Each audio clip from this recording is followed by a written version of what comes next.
Ladies and gentlemen, welcome to the Marvel Studios Avengers Endgame Global Press Conference. Please welcome your host, the director of Iron Man and Iron Man 2, and an executive producer of Avengers Endgame, Happy Hogan himself, Jon Favreau.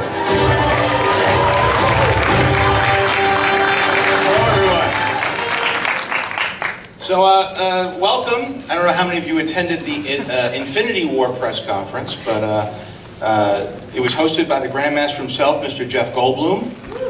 I'm here this time, and this may all look very familiar to you.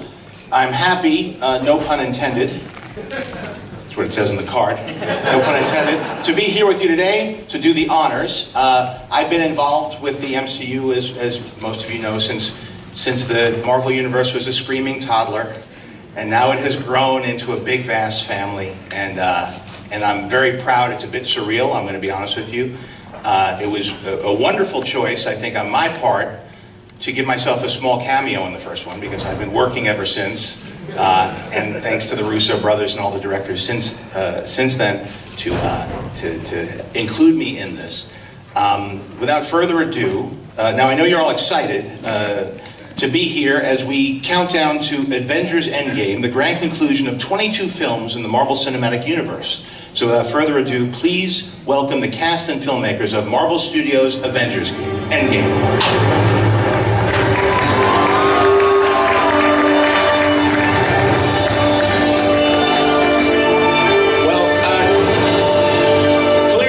Clearly things look a little different in a post-Infinity War Marvel Cinematic Universe. Post-snap, there's a few empty seats. So why don't, I'd like to welcome back the people that you see here on stage. Danai Gurira, Anthony Russo, Joe Russo, Scarlett Johansson, Kevin Feige, Robert Downey Jr., Chris Hemsworth, Don Cheadle, and Mark Ruffalo. Let's hear it for them. Here they are, and you got Mark and Don. You feel so far away in the back row. Why don't you help fill in some of the seats up front? Come on, come on. I can't hear you. What? Come on, move up front and help fill in. Kleenex, I have a little nosebleed. Yeah. And we are fortunate enough to have a few of the other people that survived the snap joining us today. Ladies and gentlemen, please welcome birthday boy Paul Rudd, Karen Gillan, Brie Larson, Chris Evans, and Jeremy Renner.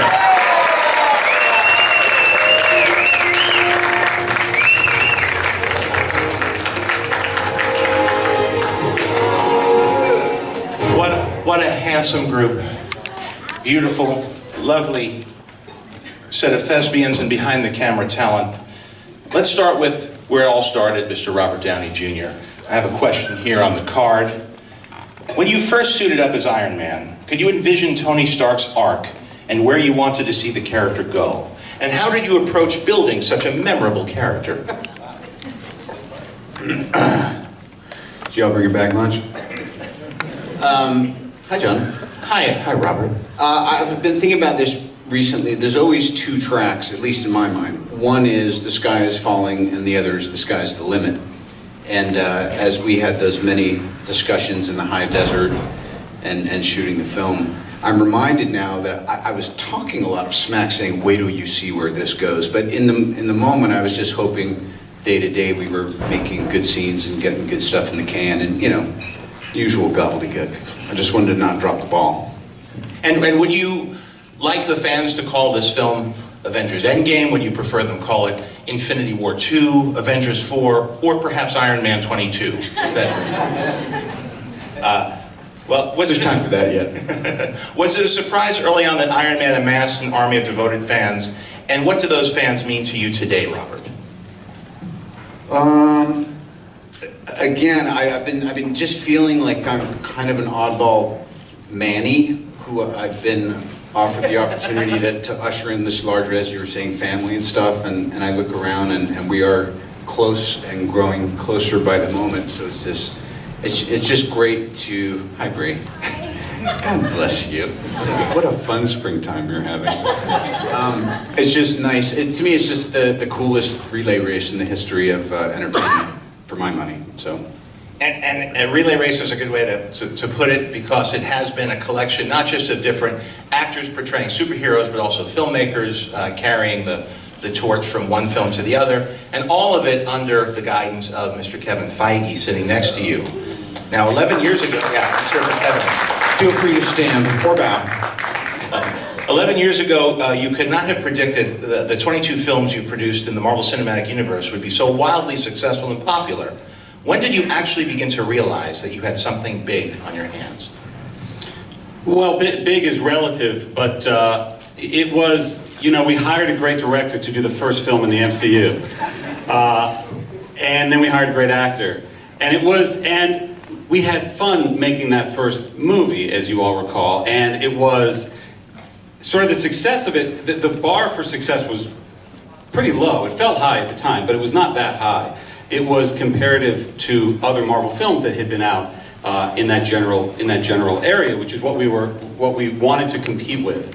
But as we were making the movie, and as we were looking at dailies, and as we were looking at effects tests coming in, we realized that this was really going to be special, and even perhaps more special than we thought. And then that opening weekend, and the response to the trailer, frankly, with you coming out at Hall H at Comic-Con for the first time, showing that trailer, there started to be a much bigger sort of wind behind our back, combined with Mr. Sam Jackson's cameo that we secretly did on that Saturday at Playa, and then leaked the next day. And the response to that. And then people picked up that meant this interconnected universe, which everybody knew from the books, but had never been done in the movies. Right, and what makes Avengers Endgame so special that it's the most highly anticipated superhero film ever? It says it here, I didn't. A question? Yes, what makes it so special? What is this movie in particular? Well, what's special is all the actors on this stage, all the actors who are not on this stage. And as you said earlier, the family that has come together this decade plus, and the fact that Robert said it so well in the trailer, part of the journey is the end. And about 4 or 5 years ago, we all started talking about doing something at every turn, including the first Iron Man film. We talked about, how can we do something that's never been done before? What if a superhero outs his identity at the very last shot of the movie? We can't do that. No one does that. You can't do that. What would we do next time? I don't know. Let's do it. 4 or 5 years ago, we talked about what haven't we seen in films based on comic characters. We haven't seen an ending, a definitive conclusion to an overall saga. So that is why it's called Endgame, and why I think it's very, very, very special. Anthony Russo, and by the way, both of you Russo brothers, thank you as somebody who's been involved in this journey for looking after it and allowing it to grow and finding greater potential and building it into what it is today. I know as filmmakers, we're sort of a subset of the community, along with Johnson and everybody else who's been involved. Everybody else has been involved, but it's really been a collective where everybody's been asking, collaborating, and we all feel that this is a bit of a relay race where we looked after it, and to have both of you stick the landing like this and bring this whole saga to the conclusion, all of us feel really, really grateful that you created, you reinforced this and turning it into something that's really a phenomenon. And Anthony specifically, how does the surprise ending of Avengers Infinity War affect the tone of Endgame in the aftermath of Thanos' destruction? Well, first of all, thank you for saying that, John. And secondly, Joe and I, we speak constantly about the debt we owe to you for starting this whole thing. And we both remember that moment that we sat in the theater and watched that first Iron Man for the first time. And I remember that feeling of like, I wish we were a part of this, and we had no idea that years later we actually would be. So, I mean, that was an epic moment in a movie theater, so thank you for that. So the ending of Infinity War is, look, Joe and I have mentioned this before, like one of our favorite storytelling adages is write yourself into a corner. And what we take that to mean is like put yourself in a place on a narrative level where you have no idea how you could possibly move forward from here. And that's a great place. That's a very exciting place to be. And it forces you to come up with some really creative ways forward. And we've tried to do that with the endings of every single Marvel movie we've done, and perhaps never more so, of course, than Infinity War. We are very committed to the ending of that movie. We think that stories lose their meaning and relevancy and resonance unless there are real stakes. And for us, moving into this new movie, into Endgame, the story is very much about how do these characters, how do these heroes deal with loss? Resounding loss, true loss, devastating loss. That's what they've experienced in Infinity War, and that was a unique experience for all of them. And how does a person move forward from that moment? How does a hero move forward from that moment? And you know, the way what wrote into this story is how is everybody on an individual level dealing with that experience, and then how do they collectively deal with it? And Joe, what do you want audiences to experience when they watch Avengers Endgame? I'm sorry, John, we can't talk about that. You know, look, this is, I think, a really unique experiment in movies, this grand mosaic. It's, I don't know, depending on how you count it up, 11 franchises that have been interwoven into one big narrative. And I think, you know, a lot of people have invested a lot of heart and soul into the characters. And, you know, when we take these movies around the world, it's really it's heartwarming to see people come up to you and say, hey, you know, I started watching this with my classmates when I was 10 years old. Now we're all 21 and we're all going to go see this together. Or my parents have taken me to every movie, or my grandfather's taken me to every film. And, you know, it's a real sense of community and sharing in these stories and believing in them. And I think, you know, with Endgame, we get the opportunity to you know, finish off one of the grandest experiments in movie history. And bring it to, as Kevin said, an epic conclusion. So what we're hoping for is that people feel satisfied with the conclusion. Jeremy Renner, Hawkeye is back. How do you feel to rejoin the Avengers and take up your bow again?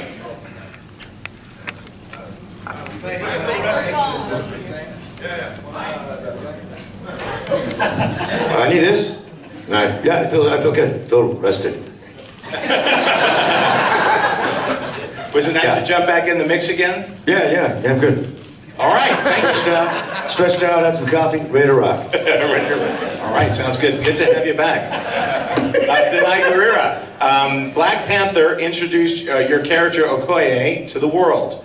Now she is fighting besides the Avengers. What makes her such a respected and well-liked character? And also congratulations and thank you for the breath of energy that Black Panther brought to the Marvel Universe. I think it was something that was truly significant and helped keep the franchise feeling fresh and new, and it was a wonderful film. Thank you. Listen, it was an amazing honor and joy to be a part of it. And, you know, once again, it was, you know, the beauty of being here today is being amongst this amazing franchise that's done all this work over this course of time is, you know, we got to be embraced in this universe and be a part of it. So that was such an amazing part of it. I can't, what I can say about Okoye, because I can't speak to, oh, you like her because it sounds a little like, well, I'm like, no.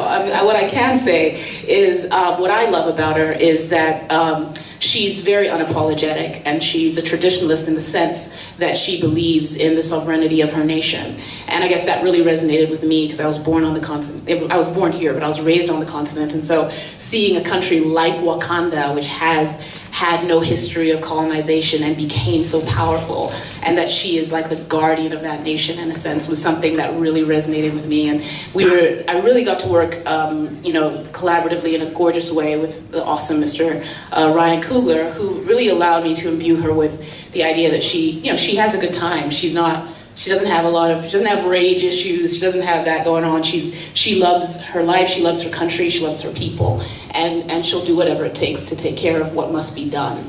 And at the same time, there's a fierceness that I think she has, that also she kind of unapologetically also embraces her femininity. So it's been really fun to get to you know, see her in all these different ways, because when I was talking about this yesterday with Scarlett, the first day of Infinity War, when they all came to Wakanda and we were coming onto their set, you know, and we opened that tent door, that tent whatever flap, and they're inside and they're like, all the Avengers sitting there, like, oh, hi, you know, that's the minute you realize you're a part of a universe, which was pretty darn awesome.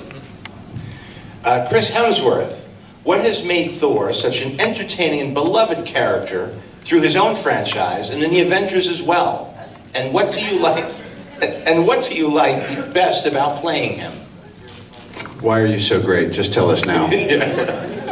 Mr. Evans, why don't you answer this for me? Has it? Has it been? Okay. No. Out of all the Chris's, no? I'm curious. Well, I mean, just to echo something you were saying before, Anthony, about the first time that the Marvel Universe came into my universe back in Australia. I was sitting there and, I don't know, I would have been just straight out of high school and watching Iron Man 1 and thinking the same things, thinking, oh my God, imagine, I wish I could be a part of that world. And then a few years on, getting cast in it as Thor and having the opportunity to embark on this thing. And at the time I thought, was this film even going to make it past DVD or even, make it to the cinemas, or was I going to be recast, or all those sort of questions. And look, I think the answer to the question, what made it so special for me was just the different people I was able to work with. From Kenneth Branagh to that first film, was really, I sort of was completely in his hands and was basically willing to do whatever it takes and wherever he needed me to go for the character. And then through the films with each director and each different cast member, I'd learned something different from. And by the time about Ragnarok I felt like I'd finally had enough sort of confidence to go, okay, well, what is it that I could possibly bring to this? And then had this great collaboration with Taika and really decided to do something different and see how we could make it unexpected and unique. And then I remember calling Joe and Anthony and saying, look, I've got this new version of Thor that we've just shot, and I want to continue that version. I don't want to do the old version. And he said, well, we've got an even newer version for you. And it was, and then as was this film here, and it's just about the people that's made it so special and I think unique each time with any of our characters is everybody you get to interact with, and the fact that we're all willing to be open to what new possibilities lie ahead of these franchises and these characters, and it's been a pretty remarkable journey. Chris Evans. Captain America is a classic hero with an unshakable moral code, and you have perfected your portrayal of him, plus shown us even more of what makes him tick. What has it meant to you to play him, and what do you like best about Captain America in this film? In this film or in general? On the card, it's this film. Okay. So please stick to the. Talk about that. Well, I guess I can give broad strokes. I think just the completion of the arc. I mean, that's safe to say, right? That this movie does kind of provide kind of an ending to a lot of the... Judges? I'm sorry, we can't accept that answer. There is a 22 film tapestry. I'm gonna go. There's, he's been through so much, and specifically with... Let's just talk about Scott Pilgrim. Yeah, really. Or just, as we should. I don't know. There's been so many wonderful elements of working on this movie, and I'll echo what Chris said. Just truly, not to, it could seem like a safe answer or something, but really, honestly, the friendships and connections I've made over these 10 years now, it truly has become a family, and playing a character... But you couldn't make it to Rudd's birthday last night? Okay. Yeah, I didn't make it. I was exhausted. It was a long day yesterday. I'm sorry, Paul. It's all right. I'm one of the newer guys. Paul. You had a birthday party? I didn't. No, I didn't. What? Did you go? Wait, did you go? Yeah, I did because I said I would. Did you go though? That's right, Mr. Honor. Henry, did you make it? Yeah, exactly. You at least texted and said, sorry, I can't make it. At least which I is better than texted. Scarlett Johansson, you have been part of this since Iron Man 2, and your character has always represented women as strong and equal. For you, I'm sorry. Scarlett Johansson. Yes, that's me. Yes, you have been part of this since Iron Man 2, and your character has always represented women as strong and equal, and for you, what is the best part of playing a character in this universe? The best part of playing the character in this universe, that is so broad. What does that mean? We can get more specific. What was it like playing Black Widow, and how has she arced? Well, the character's changed over, when you and I first met and worked together, and hi, John, how's it going? Hi, Hey, Scarlett. hi. I mean, initially the character, I was talking with Denai about this yesterday. We spent the whole day together, analyzing all this whole journey, but the character really started as, a sort of secretary, a sexy secretary with a skill set on the side, and Posing as, thank you. We didn't know, or certainly I didn't know how the audience would react to the character, my interpretation of the character, and obviously a very beloved character for a long time.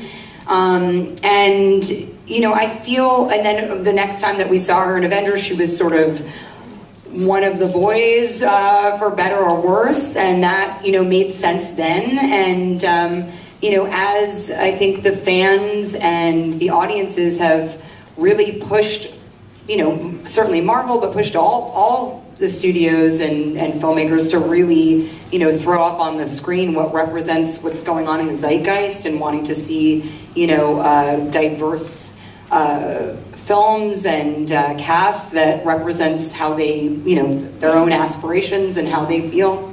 I think, the character has sort of grown in reaction to that, and the movies have really grown in reaction to that kind of fan encouragement. And honestly, I have to say that, it's so, I remember, when Lizzie signed on, and Colby was there, and, we were all clinging to each other just to, I felt like I'd been in this like testosterone fest for such a long time. It was so nice to see like other female cast members, and then, with Brie coming on and Karen and Denai, and, it's really, I feel like I'm in just this, I'm amongst so many wonderful actors, so many strong actors, and such, it's just grown beyond my wildest dreams. I could never have imagined where this would take us and all of us. It's been quite a journey. So, Karen Gillan, Nebula is such a complex character. What excited you about bringing her back for Avengers Endgame? Well, I think it's maybe safe to say that she suffers from some daddy issues. Because her dad is Thanos, so who wouldn't? And I think I'm excited for her to finally face the source of this abuse. This has sort of been building through multiple movies, through the Guardians movies, and she's talked about how she wants to inflict revenge. And so we all know about that. So I would like to see her try and face that. I don't know if she will. Maybe she won't. I'm not saying anything. I just got really nervous that I gave somebody away, so I'm going to stop. Potentially. And next to you, Paul Rudd. Ant-Man has returned. I'm terrified to say anything. What? Because you got briefed beforehand about... No. Ant-Man has returned. I think we're good there, right? Ant-Man has returned. I saw the trailer. What can we expect from this time around, and how does he fit in with the remaining Avengers? Well, I did see the trailers. I do know that I'm in it. How I fit in, how any of this works, it remains to be seen, and it's going to be fun to have audiences discover it, along with us. We haven't seen it either.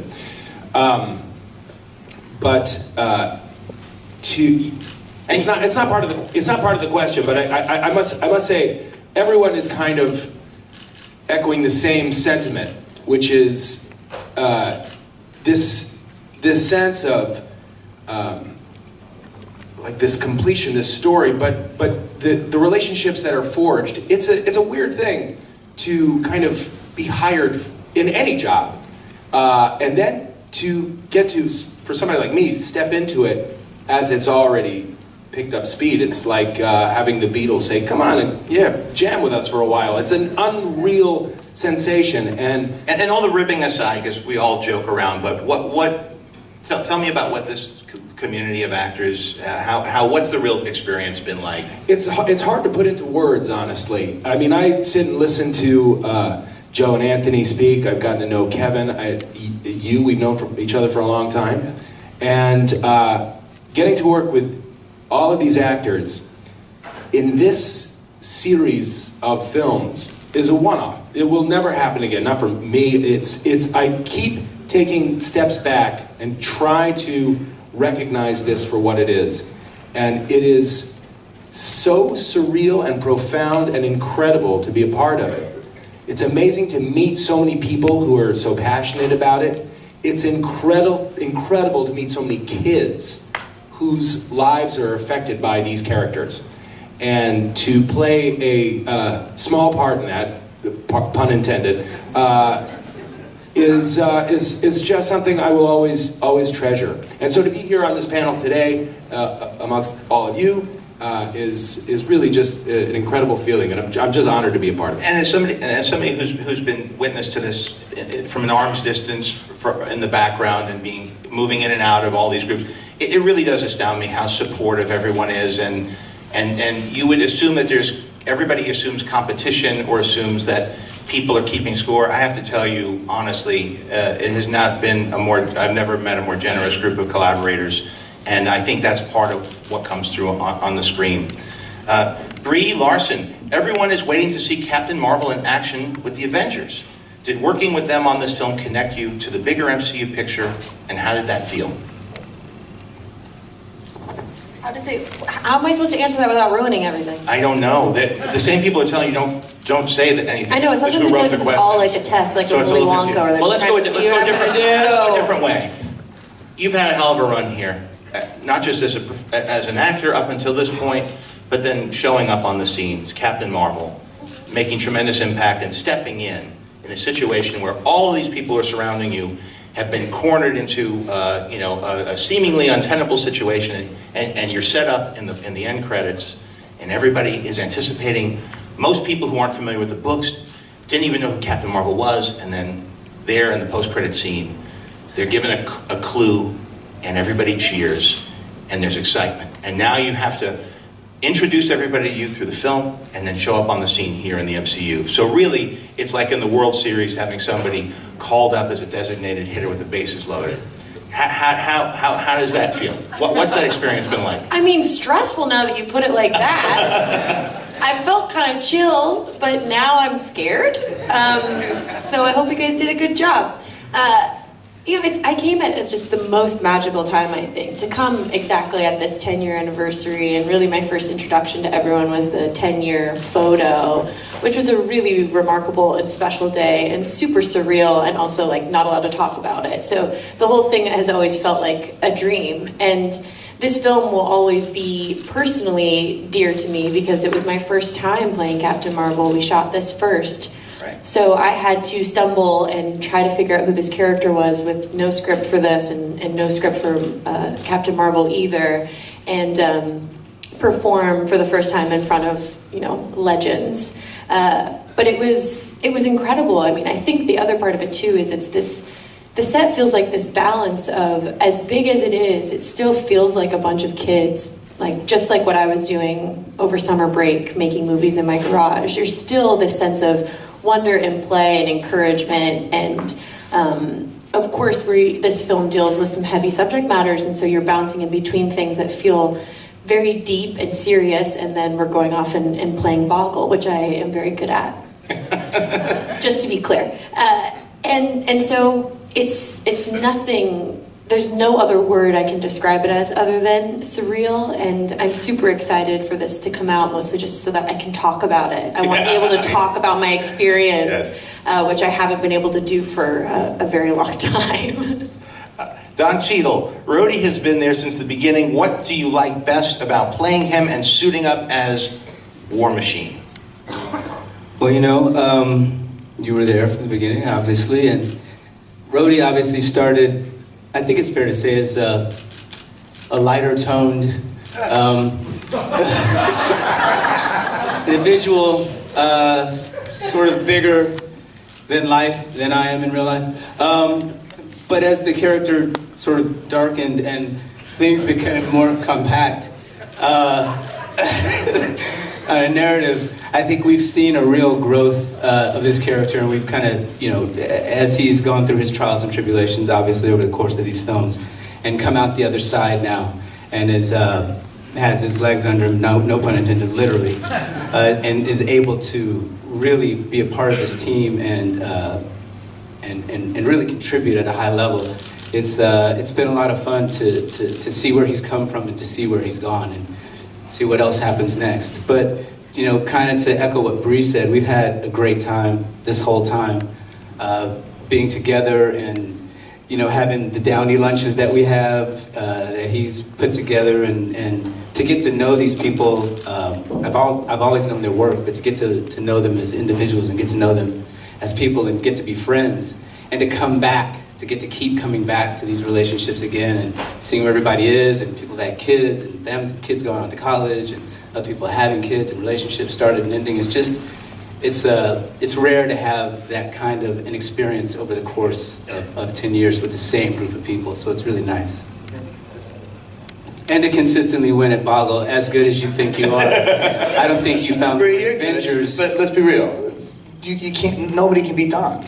Paul's good too. I'll be honest. Paul. I feel like Paul definitely Paul's not good, but like sleeper Boggle champ. I have selective memory. I feel like I crushed the whole time. I felt that I did. Did you find the word? I wasn't there when that happened. What is the most impressive Boggle word that had been? Mark Ruffalo, who you'd be lucky if he finds cat.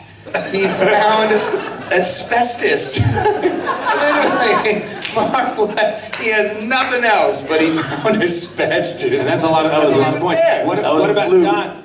When Don found, we were flying on a plane one time, and we were playing, and Don found Avengers in the Really? bottom. In the bottom, like that's a good sign. Pretty, yeah. What would you rate me as a Boggle player? It's not good. We'd rate you as It's not good. tic-tac-toe. That leads us to Mark Ruffalo. Please pick up a microphone. This cast has met up many times now, either in part or whole. Some describe it as family. Is that how it feels to you? And why is that, or is that not the case? It doesn't feel like family to me because we all really get along well. There's not that much drama. No, it does feel like family. It's a family that you wish you had, in a way. I mean, I don't know if you could tell, but it's a little bit different press conference than the last time. It has a little bit sort of sadness to it. I mean, we're all talking about like we're dead. Oh, I loved working with these guys. It was great knowing them. You know, they're great. They were great Boggle players. There's something very bittersweet about this moment, because, you know, as actors, we're like vagabonds. We kind of bounce around. We have these intense relationships, and then you don't see anybody until you get nominated for something, or you're nominated in something, and you end up in an award ceremony. What's that like? Speak for yourself.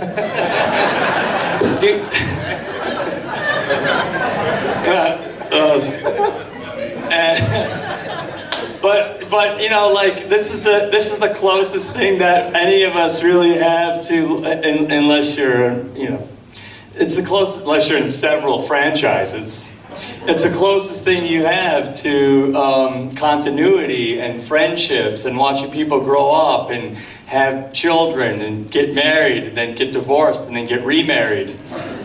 All right, well, you don't have Let's go to the audience for some questions. Thank you, Mark. Can we undrop the curtain? All right, let's go to some questions. Oh my. Let's see. Let's start. What? Oh. Yep. Are we ready to go? Okay. Right here, gentleman in the glasses. You. A microphone coming your way. Here we go. Sure. Because the Avengers and the whole Marvel universe is such a huge deal, I wonder if all of you, when you go out in public, you need security because of mobs of little children coming after you. And with your, whenever you do leave, Chris, and everyone else, the franchise, do you see yourself in 10 years being at a nostalgia convention signing pictures? This is a complex question. We're only going to answer the first part of that question. Yeah. Security for children? I think that was more the joke one. Why should I answer it? Maybe we'll go with the, where do you see yourself in 10 years? Go ahead. The security thing? This is like a blocking rehearsal. This could take a while. I think that was the joke. That was the joke getting in. Security with children mobbing you. That was the question. Let's talk about where do you see yourself in 10 years. No, I don't mind punching a kid. I have no. All right, next question. Thank you. Right here, sir. We have a microphone here. There's the headline. Hi. For the Russos, you guys have shown amazing restraint in what you haven't revealed about this film so far. How did not having sort of feedback to trailers and major set pieces, how did that affect you putting the film together and putting its final touches on without sort of having that audience feedback coming from trailers that show more of the film?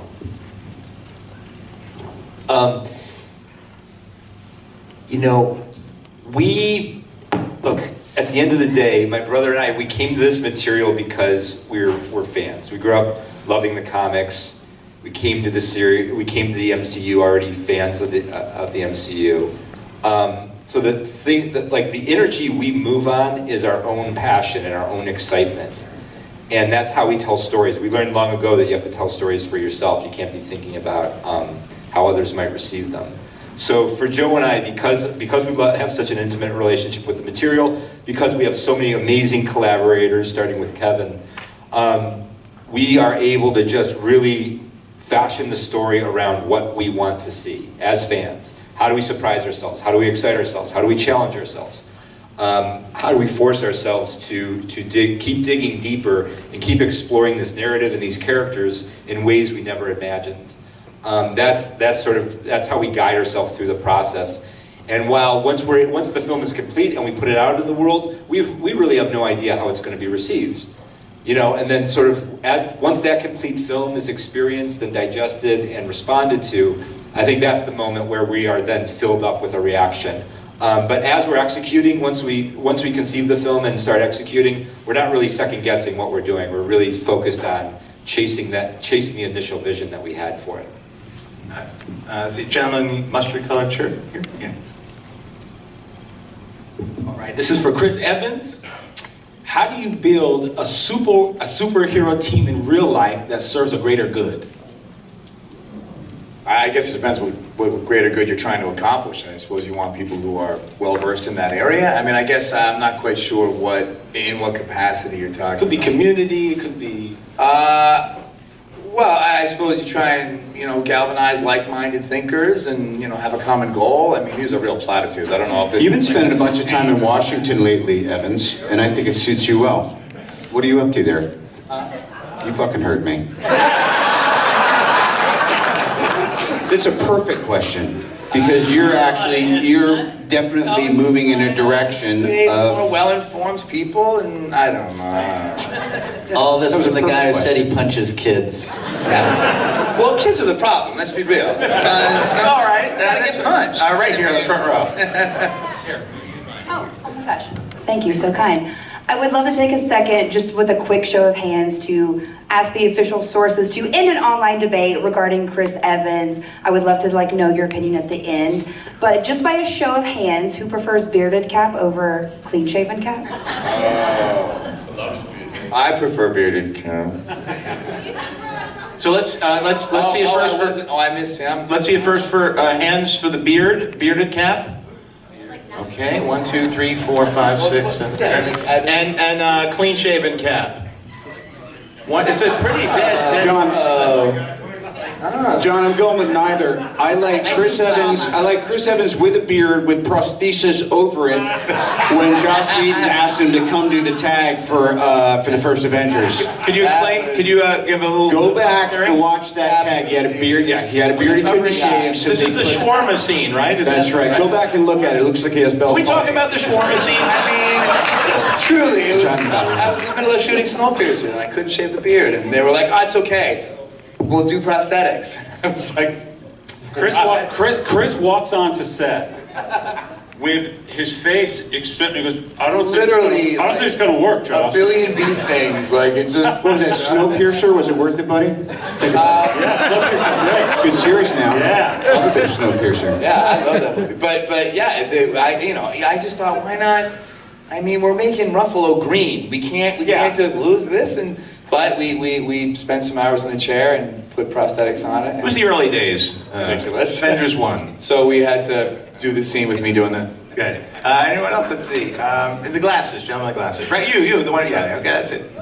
Absolute honor to be across from all of you. Obviously, with the end of Infinity War and the Thanos snap, it was a very emotional thing for a lot of audience members to experience that. And Robert, I've been wanting to ask you this since I saw that film, and specifically just staying with Infinity War, shooting that moment with Spider-Man, having him turn to dust, and the actual acting and the emotion of that moment, just what it was like to shoot that scene specifically on that day. And for each of you, do you have a particular person who turned to dust that was the most emotional for you to watch as an actor? But Robert, for you first. Thank you for your time. Thank you. Was that Titan Continuous? I think we were on a set for what seemed like 4 years, so that was Titan Continuous. I just love the lighting in that scene. I look so shredded. Emotionally shredded? I was more shredded than a julienne salad, man. No, I make a lot of faces. I need some help in the editing, and it was one of those moments of, this is the most serious thing that's happened since you were 9. Now, don't F this up. And I remember the brothers were there. I think we restaged it once or twice. Anyway, it was crazy to shoot it, but it was just another day, and then we were at lunch and doing stuff, because it's a movie. But then I think seeing it, and I happened to see it with this amazing kid, the Scottish kid who couldn't go to a theater, so I saw it with him, and his reaction really effed me up. So I think what a lot of us are looking forward to is, like Kevin always says, it's that surprise and delight experience with Endgame. But it's one of those things where you go like, wow, I think we just made a pretty serious choice here. And but I think audiences like that. I think audiences are so smart and now so they require to not be fed the same drivel as even 20 minutes ago. It's like we need novelty, and I think that what the Russos and Kevin have been able to do is provide that in spades. Thank you. Let's see. You're picking somebody? You got somebody that you want to give the mic to? Hi there. Hi, Paul. This is for the Russos. If you have to define this movie with one single word, what the word would be? One word, guys. You want to? Do you have one? Do you want to Yeah, quick I conference can't before get you Don's come up? long out of my mind now. So, Which one? I would. He wants to come back to you after the next question? Yeah, we'll work on it. Always go with your first choice. Joe and I are going to sidebar on this. Okay, you do a sidebar. We'll come back to you though. Yeah, but let's say powerful, and then we're done with the question. Sir, you? Yeah, you're the one looking over your shoulder. Yeah. Sorry. This young gentleman. Hi, this question's for Chris Evans. So in the past few films like Civil War and Infinity War, now Endgame, you see your character being able to interact with different characters. And because, you're Captain America, you always have this tendency to be a leader and be a captain. How does that change or maintain continuity as you meet other characters like Captain Marvel or Black Panther, who are both leaders in their own way? Sure, I think he tends to lean on those people who are of like mind and nature, who kind of are intrinsically selfless. I mean, all the heroes up here have their baked in the cake flaws, and I think a lot of that makes for really good conflict and storytelling. That's why my favorite stuff in this arc has been my stuff with Downey, because we are it's such a dichotomy between how we approach things. But at the end of the day, our hearts are both in the right places. But provides a lot of great friction. But introducing characters like Captain Marvel and like Black Panther, people who also kind of align very similarly to Cap's nature, I think it creates a nice, it reinforces Cap's sense of purpose and home. It's an environment that it feels more natural for him. So I think it's nice to see the certain pockets where he feels at peace and the certain pockets where he feels, his buttons might be getting pushed. All right, let's have for two more in the dress there. I see a girl here too. Do you want that girl? Oh, no, I don't want Okay. to pick between you. Okay. Thank you for letting a girl ask a question.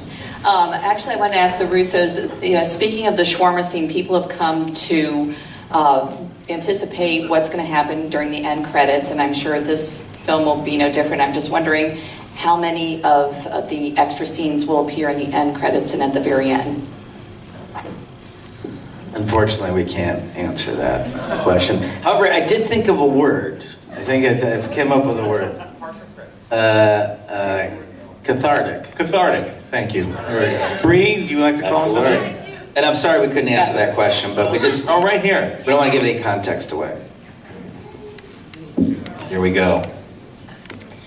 This question is for Anthony and Joe. So I'm 12 years old and I often make short films with my friends. I aspired to be a director when I grow up. What skills do you think it takes to direct an amazing movie like Avengers Endgame?